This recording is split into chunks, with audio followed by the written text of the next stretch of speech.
Que le Christ soit glorifié pour cette nouvelle audio. Nous lui rendons tout l'honneur et la grâce et nous voulons partager un sujet avec vous qui, pour ma part, est très important. C'est sur la dépendance affective.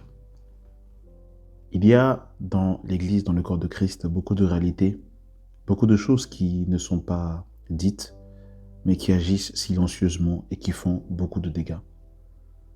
Le Seigneur ne veut pas simplement restaurer notre esprit, il veut également restaurer notre âme, nos émotions, nos sensibilités.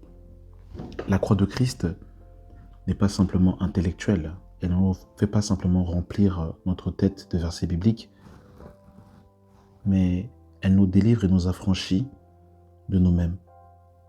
Elle nous rend mûrs, stables. Elle nous rend inébranlables. Et c'est là où l'Évangile veut pénétrer et rentrer. Et j'aimerais nous parler, mes bien-aimés dans le Seigneur, aujourd'hui de la dépendance affective. Parce que c'est un sujet qui fait beaucoup trop de dégâts. Et dont beaucoup de chrétiens, des fois, sont même inconscients qu'ils sont effectivement dans ce cas et qu'ils ont un dérèglement émotionnel. Alors, si on parle de la définition de la dépendance affective, la dépendance affective est un mode de fonctionnement relationnel dans lequel une personne a un besoin excessif d'être aimée, rassurée ou validée par autrui pour se sentir en sécurité ou exister. Et il y a quelque chose aussi qui est très intéressant, c'est que les réseaux sociaux jouent aussi un rôle majeur de dépendance affective. Le rôle des réseaux sociaux dans lequel nous sommes aujourd'hui, où tout est fait sur la base des likes, des partages, des followers, nous rendent indirectement dans une sorte de dépendance affective. On a besoin que l'autre approuve ce que je dis, approuve ce que je fais, valide ce que je pense. Et s'il n'y a pas de validation de ce que je dis, de ce que je pense, on se sent attristé, on passe de l'esprit à la chair, parce qu'il n'y a pas d'approbation et de validation de l'autre. C'est pour ça que Paul pourra dire, dans le livre de Galates, chapitre 1, « Si je cherchais encore à plaire aux hommes, je ne serais pas serviteur de Dieu. » Il est important, en tant qu'enfant de Dieu, de sortir de la validation et de l'approbation des hommes, mais de chercher d'abord l'approbation de Dieu. Et dans cette génération aujourd'hui, nous cherchons plus l'approbation des hommes, la validation des hommes, parce que nous avons besoin de reconnaissance. Et nous sommes dans une dépendance affective. Mais là, c'est terrible parce que la définition nous dit que la dépendance affective, c'est un mode de fonctionnement relationnel dans lequel une personne a un besoin excessif d'être aimée, rassurée ou validée par autrui pour se sentir en sécurité ou exister. Et là, la sécurité ne vient plus de Dieu. La notion d'exister ne vient plus du Seigneur, mais elle vient des hommes. C'est terrible. Cela peut révéler un dysfonctionnement psychologique qui est souvent lié à l'attachement. En psychologie, elle est associée à un attachement anxieux, une faible estime de soi, une peur intense de l'abandon. Waouh! Je ne sais pas si on se rend compte. Un attachement anxieux, une faible estime de soi, une peur intense de l'abandon. Et ça, mes amis, beaucoup sont comme ça. Beaucoup sont comme ça. Vous savez que même des fois dans la communion fraternelle, c'est une communion fraternelle des fois qui est déréglée. Parce que l'amour qu'on a pour les frères et les sœurs, il n'est pas pur. C'est un amour qui est dysfonctionnel. Quand l'amour de la communion fraternelle remplace la communion avec Dieu, on est dans la dépendance affective. La communion fraternelle ne doit pas remplacer la communion personnelle avec le Seigneur. Je dois avoir la communion fraternelle, mais je dois aussi avoir ma relation intime avec les frères et les sœurs. Ma manière de concevoir l'évangile ne doit pas d'abord dépendre de ce que mon frère ou ma sœur pense. Parce qu'il y en a qui s'affermissent dans des doctrines sur la base de l'affinité qu'ils ont avec leur frère ou leur sœur. S'ils sont dans une affection déréglée avec un frère ou une sœur qui ne pense pas comme eux, ils vont changer de doctrine. Et ça, c'est terrible, ça. C'est-à-dire que la doctrine ne vient plus du soubassement de l'esprit, mais elle dépend de l'affection et des liens d'âme que nous avons les uns à l'égard des autres dans la communauté. Ça, c'est terrible. Donc on nous dit qu'en psychologie, elle est associée à un attachement anxieux, une faible estime de soi, une peur intense de l'abondance. La faible estime de soi, bien évidemment, c'est une frontière qui est très fine parce que on peut basculer dans l'ego, dans l'autosuffisance. Et Paul nous dira dans Romains chapitre 12 de ne pas avoir une trop haute estime de soi. Mais connaître son identité en Jésus-Christ est important. Quand on ne sait pas qui on est en Jésus-Christ et quand on ne sait pas aussi les qualités de l'esprit que Dieu a mis en nous, c'est quelqu'un de l'extérieur qui va venir définir qui nous sommes ou qui nous ne sommes pas. Et vous savez, le diable agit souvent de la même manière. Le diable va beaucoup jouer sur l'identité. Et c'est exactement ce qu'il va faire avec Adam et Ève dans la Genèse. Il va jouer sur l'identité. La discussion qu'il avait avec Ève tournait beaucoup autour de l'identité. Le Seigneur sait que le jour où vous mangerez, vous serez comme des dieux. Donc c'est comme s'il voulait faire comprendre à Ève que tu ne te connais pas réellement, tu n'es pas vraiment toi. Il faut que tu deviennes quelqu'un d'autre. Et pareil, quand il rencontre le Seigneur dans le désert, dans Matthieu chapitre 4, il dira, si tu es le Fils de Dieu, transforme ces pierres en pain. Donc le diable joue beaucoup sur l'identité, sur qui nous sommes. C'est pour ça que c'est important de savoir qui nous sommes en Jésus-Christ et de se connaître en Jésus-Christ, c'est important. Que le Seigneur nous aide par rapport à cela. Et on nous dit par la suite, mais va aller dans le Seigneur, par rapport aux symptômes de justement cette dépendance affective, les symptômes psychologiques. Les symptômes les plus fréquents sont peur excessive de perdre l'autre, besoin constant de validation, message, attention, preuve d'amour, difficulté à être seul, tendance à s'oublier pour plaire, tolérance à des comportements toxiques ou abusifs, jalousie excessive, contrôle, anxiété quand l'autre est distant, idéalisation de l'autre et dévalorisation de soi. En fait, c'est terrible. En fait, c'est-à-dire que la valeur que Dieu te donne, mon frère, ma soeur, tu dois la connaître et tu dois la saisir. Elle ne doit dépendre de rien. Tu dois savoir qui tu es en Jésus-Christ. Et cela dépend de ce que Dieu dit de toi, pas de ce que les gens disent de toi. Parce que les gens diront toujours des choses sur toi.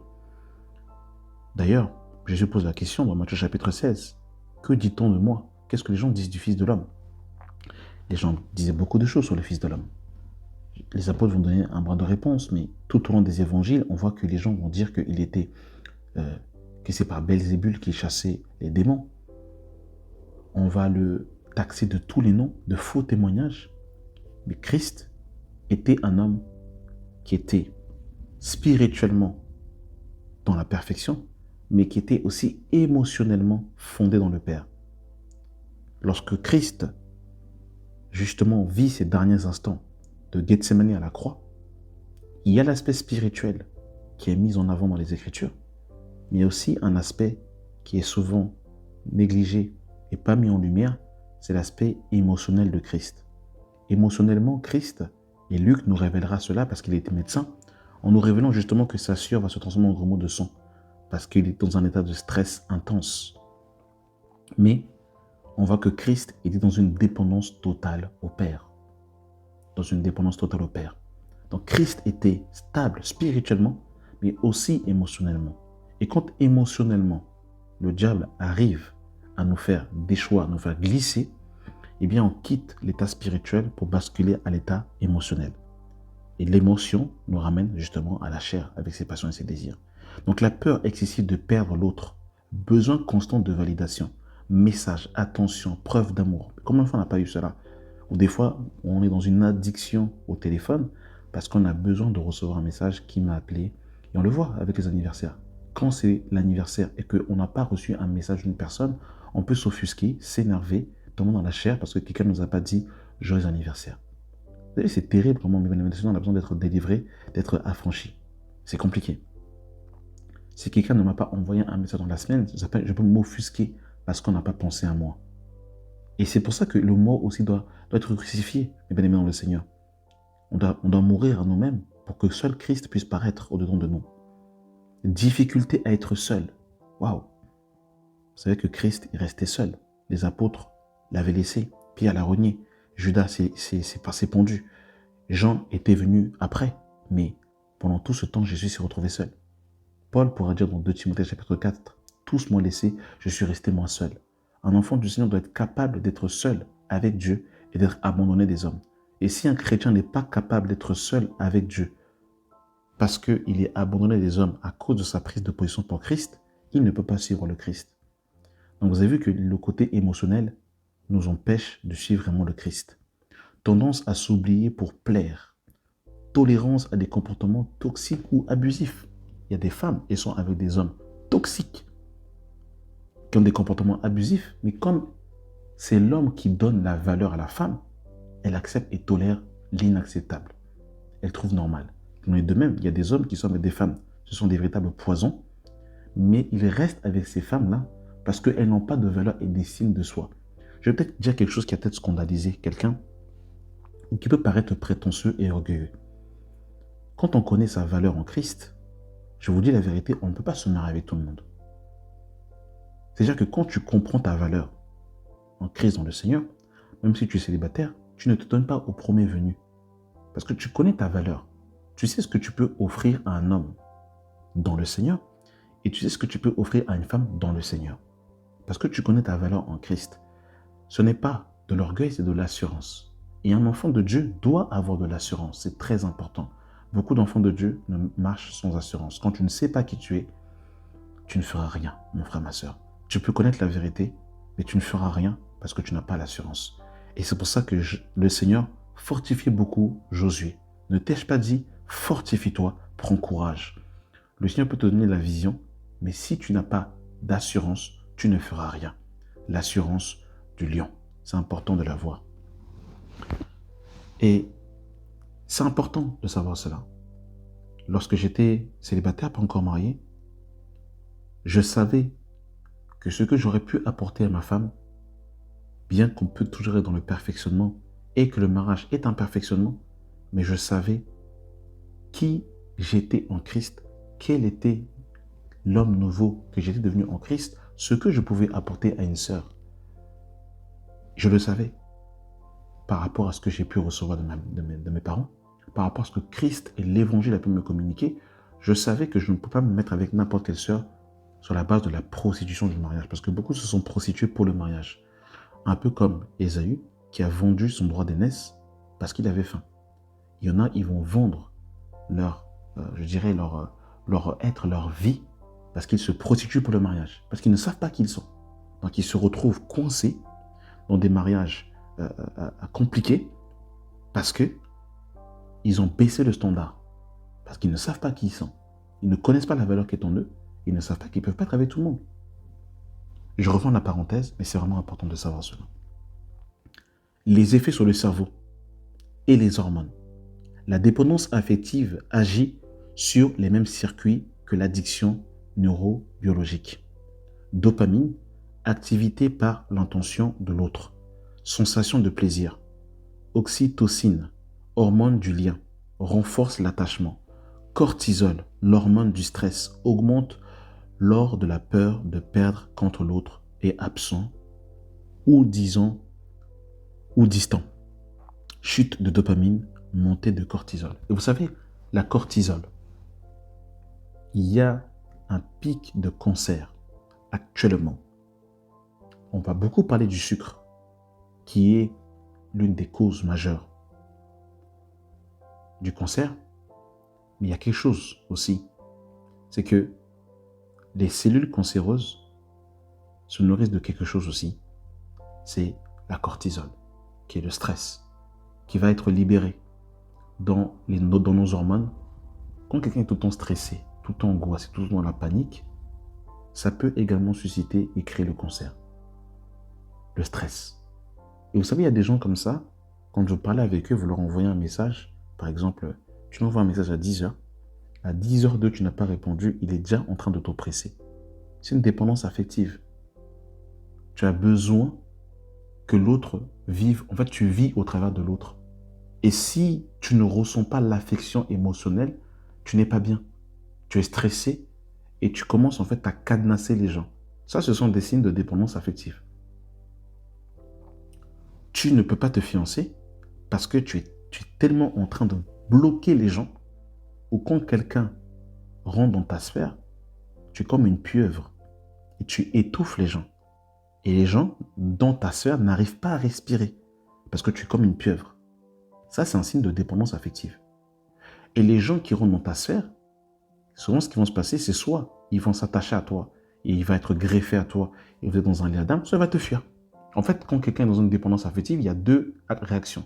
Soit quelqu'un qui est dans un lien affectif et qui est dans une surdose, qui a besoin que tout tourne autour de lui, qui se sent comme le centre du monde, soit les gens s'attachent à lui et ils ont un lien d'âme charnel, soit la personne va le fuir. Parce que du coup, ça devient comme quelque chose de ventoux, comme une ventouse, comme une pieuvre. C'est terrible, bien dans le Seigneur. C'est pour ça que la croix de Christ doit pénétrer jusqu'à là-bas, pour pouvoir détruire justement tout ce qui n'est pas du Seigneur. Sensation de manque comparable à un sevrage. La rupture peut provoquer des symptômes proches d'un état de manque.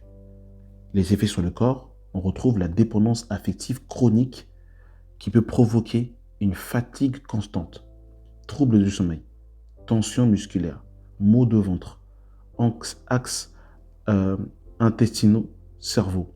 Parce qu'en fait, il faut savoir que les scientifiques disent qu'il y a deux cerveaux. Il y a le cerveau de base et ils disent il y a un deuxième cerveau qui se retrouve aussi un peu dans le bas-ventre. Et effectivement, l'anxiété vient souvent de là. Et c'est pour ça que souvent, quand on est stressé, quand on est angoissé, qu'on a peur, souvent on a du mal à manger. C'est comme si l'estomac se rétrécit. Parce qu'en fait, ça a des conséquences sur le corps humain. Nos émotions ont des conséquences sur le corps humain. Mais vraiment, sur notre aptitude même spirituelle et neurologique. Et c'est vrai que cet aspect de la science est très, je dirais, méprisé dans le monde chrétien. On met beaucoup l'accent sur l'esprit, mais sur les réalités physiologiques, émotionnelles, psychologiques, elles sont souvent mises de côté. Et notre Yahweh est aussi le Yahweh de la science. La science qui révèle les perfections invisibles du Seigneur. Donc vous avez vu que c'est terrible, mes amis dans le Seigneur. Ça ramène aussi des palpitations, des baisses de l'immunité, troubles alimentaires à cause de la dépendance affective. Parce qu'on veut recevoir des câlins, des j'aime, des likes. Il faut que l'attention soit prise sur nous. Et vous savez que quand on a des troubles émotionnels, on est souvent susceptible. Parce on est à fleur de peau, on prend tout au pied de la lettre, on prend tout au premier degré. Tout est centré sur nous. Dès que quelque chose ne va pas dans notre sens, on est aigri. C'est terrible, vraiment, que le Seigneur nous en délivre. Scientifiquement, cela s'explique par une activation prolongée du système nerveux sympathique stress chronique. Alors, les origines psychologiques, les causes les plus fréquentes, manque affectif dans l'enfance. C'est pour ça que quand Jésus rentre dans nos vies, il doit rentrer pas dans le match de notre vie, pas dans le acte des apôtres de notre vie, pas dans les Colossiens de notre vie, pas dans l'Apocalypse de notre vie. Quand Christ commence en nous, il doit rentrer dans la genèse de notre vie. C'est là que le Seigneur doit commencer à faire un nettoyage, une guérison profonde. Quand il y a des zones de notre vie où Christ n'a pas accès, ce que Christ n'a pas accès, le diable aura accès, le monde aura accès, les émotions et les sensibilités auront accès. C'est pour ça que Dieu doit rentrer dans la genèse de notre vie pour faire un travail en largeur, en hauteur et en profondeur. C'est important. Il y a des choses que des fois, on ferme les yeux. Par moments, on est dans une sorte de dédain où on ne veut pas nous-mêmes, considérer les choses. On est dans une sorte de déni où en fait on va cacher les choses, on ne va pas s'avouer les choses, mais en vérité, il y a des blessures qui sont là. Donc vous avez vu que les causes les plus fréquentes, c'est le manque affectif dans l'enfance. Quand dans mon enfance, j'ai eu un manque affectif, même dans l'éducation de mes enfants, je peux reproduire ce que j'ai vécu inconsciemment. Parce que tu le veuilles ou pas, en toi, il y a comme une horloge, il y a comme un disque dur. L'âme, en fait, enregistre, sauvegarde, stocke et tu es le résultat, le fruit de ce que tu as vu, entendu et subi. Si Christ ne va pas faire un travail, tu seras le fruit et le résultat de ce que tu auras vécu, vu et subi. Consciemment ou inconsciemment, directement ou indirectement, tu reproduiras de loin ou de près ce que tu auras vu, subi ou entendu. C'est tout à fait comme ça. C'est logique. Donc c'est pour ça qu'il faut que le vrai évangile, la croix de Christ, passe, détruise les œuvres de la chair avec ses passions et ses désirs, et qu'on se repente de ce qu'on a vécu et de nous-mêmes. Sinon, Christ, la nouvelle naissance, ne peut pas se manifester en nous. Donc, manque affectif dans l'enfance, amour dysfonctionnel, être aimé seulement si. Vous avez vu? L'amour conditionnel. Être aimé seulement si. Abandon réel ou émotionnel. Parents instables ou absents. Vous avez vu, c'est terrible. Hein? Tout ça, en fait, ce sont des causes. Traumatisme relationnel précoce. L'enfant apprend inconsciemment, pour être aimé, je dois m'adapter, me sacrifier, m'accrocher. Donc du coup, on peut développer une forme d'amour déréglé par rapport à ce qu'on a vécu. Il y en a du coup, ils ont eu un amour déréglé, ils arrivent en Christ. Et au lieu que Christ les rééduque sur le véritable amour, ils prennent l'amour qu'ils ont connu dans le monde et ils le customisent en Christ. Donc forcément, c'est un amour qui reste déréglé. C'est terrible. Et quand on fait un parallèle avec la Bible parle souvent de dépendance, mais sous une forme spirituelle. Dans la Bible, l'idolâtrie n'est pas seulement adorer une statue, c'est placer quelque chose ou quelqu'un à la place de Yahweh. Tu n'auras pas d'autre Elohim devant ma face. Exode 20, le verset 3. Et c'est ça le problème, c'est qu'on devient idolâtre. On va à l'assemblée, on dit qu'on adore Dieu, mais en vérité, on adore les hommes. C'est terrible, on est des idolâtres des hommes. On a enlevé les statues physiquement, mais les statues sont encore dans le cœur. La dépendance affective, dans la dépendance affective, l'autre devient la source de sécurité. L'autre donne la valeur personnelle, l'autre devient indispensable à l'identité. Bibliquement, c'est une idolâtrie, un lien d'âme. L'amour désordonné. La Bible ne condamne pas l'amour, mais l'amour déséquilibré. Tu aimeras ton prochain comme toi-même. Quand je ne m'aime pas, quand je me dévalue, la Bible pourra dire, je te loue de ce que je suis, une créature si merveilleuse. Mais quand je me dévalue, je ne peux pas aimer l'autre, c'est pas possible. Je vais aimer avec un seuil, une jauge d'huile qui est inférieure à ce que Christ me demande. Parce que moi-même, j'ai du mépris pour moi-même. La Bible dit que le mari doit aimer sa femme comme lui-même.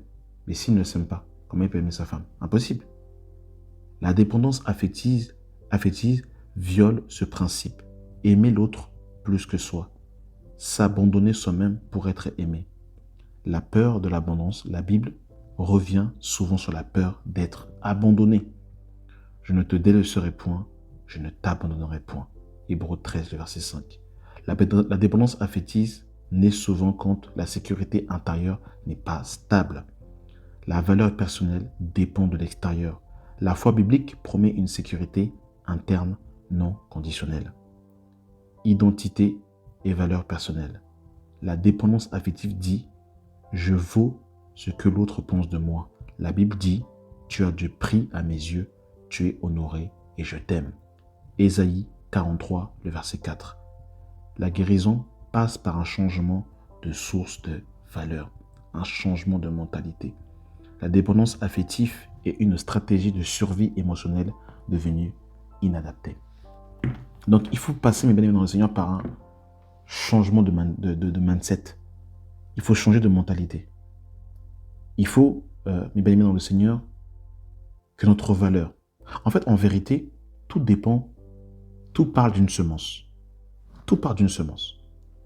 Quelqu'un qui est dans un trouble émotionnel, c'est parce qu'il a entendu, vu ou subi quelque chose, un effet qui a un impact et un ricochet sur son âme. Vous savez, si vous prenez une pierre et que vous la jetez d'une certaine manière sur l'eau, elle va ricocher et elle va avoir un effet sur l'eau. C'est-à-dire il va y avoir des ondulations sur l'eau et c'est l'effet de la pierre qui va créer l'ondulation sur l'eau. Prenez l'image de cette eau qui est l'image de l'âme. Et cette pierre qui est l'image justement des paroles qui sont déclarées sur l'âme. Une pierre que tu jettes sur l'eau va avoir un impact. Que la pierre soit petite ou que la pierre soit grande, il y aura un impact sur l'eau. Quand tu entends une parole, que tu as vu, entendu des choses sur ton âme, ça va créer un impact. Et ça va te forger une identité, une personnalité. Maintenant, cette eau-là, eh bien, il faut que quelqu'un marche dessus. Cette eau, c'est ton âme. Et celui qui marche dessus, c'est Christ. Il doit marcher sur l'eau de ton âme pour stabiliser tes émotions, stabiliser ta personne, donner ta valeur, afin que tu ne sois pas agité. Il faut que Jésus parle sur tes eaux pour que tu ne sois plus dans la tempête. Il faut que Jésus parle sur tes eaux pour que tu sois stable émotionnellement. Et Christ, l'œuvre de la croix, l'effet de l'évangile, pénètre jusqu'à l'âme, pénètre jusqu'au-dedans de nous et nous guérit intérieurement, mes bien-aimés dans le Seigneur. Pas simplement en surface, pas simplement avec des versets bibliques que l'on emballe, qui sont beaux, mais qui concrètement et factuellement ne sont pas le cas. Vous savez, il y a beaucoup de chrétiens qui, pour un rien, sont capables de pleurer, de se lamenter. Et vous savez que même pleurer excessivement révèle aussi d'une instabilité émotionnelle. C'est-à-dire que la stabilité émotionnelle va te ramener des fois dans des situations où ça va t'amener dans une lucidité. Parce qu'en fait, l'évangile va stabiliser ton âme comme une colonne.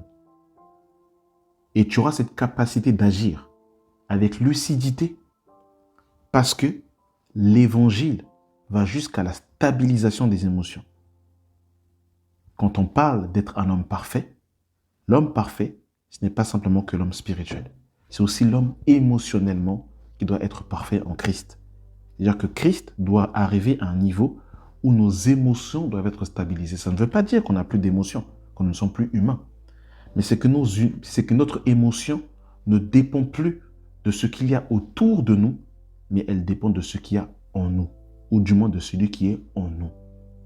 Et c'est exactement ce que Christ va subir à Gethsémane. Christ subit une oppression extérieure qui l'impacte intérieurement. Mais comme le Père était en lui et qu'il était dans le Père, il a surmonté ses émotions grâce à celui qui était en lui et qui lui était en lui. Et c'est pour cette raison qu'il a pu surpasser cette difficulté émotionnelle qui était de boire la coupe, d'être livré entre les mains des Romains, qui étaient les plus barbares, de subir la crucifixion, les crachats, les rejets, les mépris, les soufflets, la flagellation et toutes ces choses qu'il a vécues. Il l'a tenu ferme. Pourquoi? Parce que le Père était en lui. Le Père était en lui comme une colonne et l'âme de Christ a été émotionnellement stable dans l'épreuve. Et c'est pour ça que Christ est aussi allé à la croix. C'est parce que émotionnellement, il était stable. Ça ne veut pas dire que dans l'épreuve, on ne peut pas manifester des angoisses, des tristesses. Non. Mais c'est que l'angoisse, la tristesse ne doit pas m'engloutir et faire oublier l'homme nouveau, la femme nouvelle que je suis en Christ. Amen. Nous avons besoin du vrai évangile. L'évangile qui rentre dans nos cœurs, qui rentre dans nos âmes, qui nous restaure, qui nous purifie, qui nous guérit en largeur, en hauteur et en profondeur, et qui nous ramène dans une stabilité émotionnelle, afin que nous soyons des hommes et des femmes de l'esprit. Face aux épreuves, face à l'adversité, que nous puissions tenir ferme et que le caractère de Christ soit toujours manifesté. Amen. Merci d'avoir pris le temps d'écouter cet audio et que la paix de Christ soit votre partage. Amen.